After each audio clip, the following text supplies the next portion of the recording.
I sat through the trial of Dr. Edward Picardi, who had become a target of the IRS, much like many of our friends and neighbors who might have joined a Tea Party or some sort of citizens group. Dr. Picardi was tried in a courtroom here in Rapid City, but actually it wasn't him. It was a fictitious character that was convicted of the things that it said he did. He's not a cheat, and I know the man personally. He had no intention of cheating anyone. He's a good and solid, honest patriot. And the media has been very unfair to him. His life was reduced to a fictitious short story instead of the epic novel it deserved to be. During this time, Dr. Picardi had support and love from many of his friends and neighbors.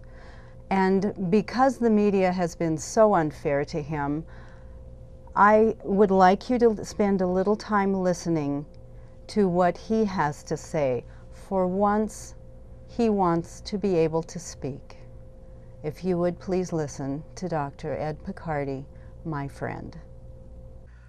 I want to thank Gordon Howie for allowing me to come here and make a brief statement to all of his listeners. The press has been very unkind and has been very one-sided. I wanted to let Gordon hear my words because I know Gordon Howie is a patriot and he's always been the beacon of truth, and I knew that if I came here and spoke here that my words wouldn't be edited or taken out of place. Those of you who know me know that after my military career, I've spent the last 2 decades speaking out for this great nation of ours. Today, I'm not going to talk to you about politics.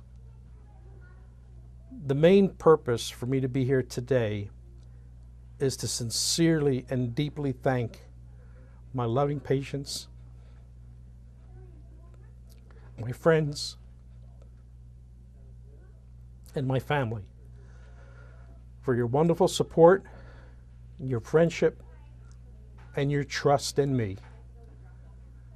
That trust that you have placed in me has never been misguided and has never been displaced. Because of so much one-sided information, I do want to give you a little bit of my side, since I've not been allowed to speak. Other people who were at the courthouse and during my trial, they can tell you much more. But basically, during the years in question, I leased my practice to a company to handle the business side of the practice. During that time, I accepted a salary. That's not uncommon among physicians and is becoming more common each day. The funds above my salary which came in were obligated to be sent to this company, and some of those funds would eventually come back to me in a pension, just like a 401k. The advantages of programs like that is because those funds are kept in another legal jurisdiction, those pension funds are protected from the clause of the frivolous malpractice suits that physicians place. We as physicians, especially surgeons, are horrified to know that every day we can lose everything by some frivolous malpractice lawsuit. Other advantages of that program included the ability, just like any 401k, to have limited ability to have funds borrowed or make loans. These programs are very complex, well over my head to explain or even for me to understand. But they're complex in order to abide by equally complex tax laws, both in the United States and also tax treaties which are available to American citizens. This program was disclosed on all of my tax returns that were prepared for me. I didn't create this program, I was just simply one of many doctors who signed up for it.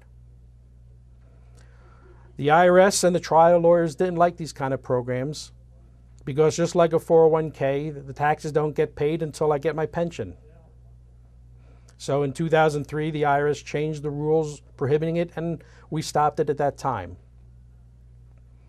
I'd like to point out that all the time that we were doing this program and disclosing it on my taxes, The IRS never once sent me a letter from the government or the IRS saying that the program was wrong or that I was doing anything wrong or that I owed any money.